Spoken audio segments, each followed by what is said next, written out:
अस्सलाम वालेकुम। मैं सिद्दीक मिठू और बाबा मौजू हमदा नेट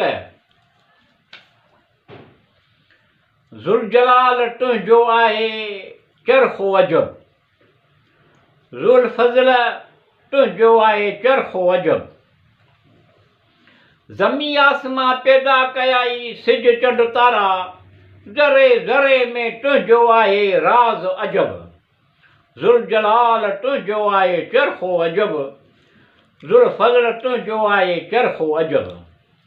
हैवान पखी परंद दरिया समुंड, हैवान पखी परंद दरिया समुंड, ज़िक्र तुंहिंजो आहे वण चुण अजब।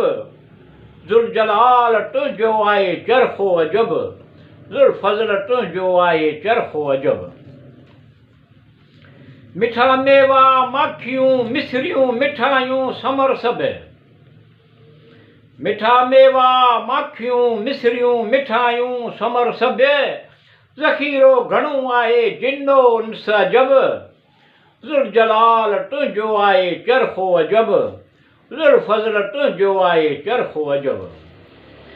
ख़ैरो बरकत थिए आसूदा ख़ुशी ख़ुशहाली, ख़ैरो बरकत थिए आसूदा ख़ुशी ख़ुशहाली, ज़रे ज़रे में आहे तुंहिंजो जोड़ जिनसार अजब।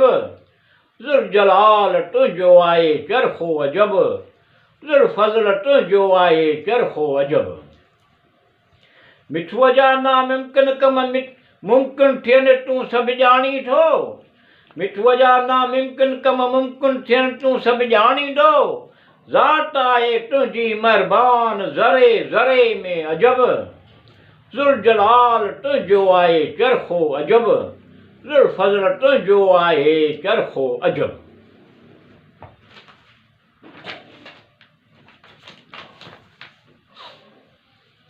या मोहम्मद मुस्तफ़ा अहमद मुश्तबा शफ़ीउल मुज़नबीन, या नबी मुरसल हक़, या सैयद अबरार रहमतुल आलमीन। बदरुल दुजा नूरुल हुदा खैरुल वरा, मूटे करम करियो या मोहम्मद ख़तमुल मुरसलीन, आई तू रहमतुल आलमीन। या मोहम्मद मुस्तफ़ा अहमद मुश्तबा शफ़ीउल मुज़नबीन, या नबी मुरसल हक़, या सैयद अबरार रहमतुल आलमीन। मज़हरे नूरे खुदा ताहा नूरुल वरा, परेशानियों ख़त्म करियो या मदार वास्ते मुहाब हसनैन जे, तू आई रहमतुल आलमीन। या मोहम्मद मुस्तफ़ा अहमद मुश्तबा शफ़ीउल मुज़नबीन, या नबी मुरसल हक़, या सैयद अबरार रहमतुल आलमीन। अला उला मुझा मौला, अला उला मुझा मौला, खुश खुशहाल कर वास्ते मुहाबे खुश खुशहाल कर करम,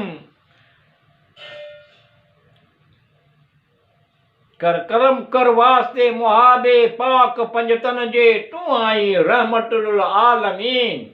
या मोहम्मद मुस्तफ़ा अहमद मुश्तबा शफ़ीउल मुज़नबीन, या नबी मुरसल हक़, या सैयद अबरार रहमतुल आलमीन।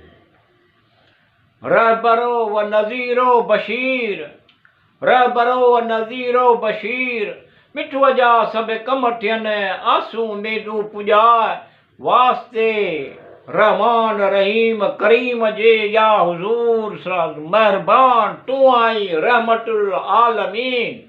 या मोहम्मद मुस्तफ़ा अहमद मुश्तबा शफ़ीउल मुज़नबीन, या नबी मुरसल हक़, या अबरार रहमतुल आलमीन।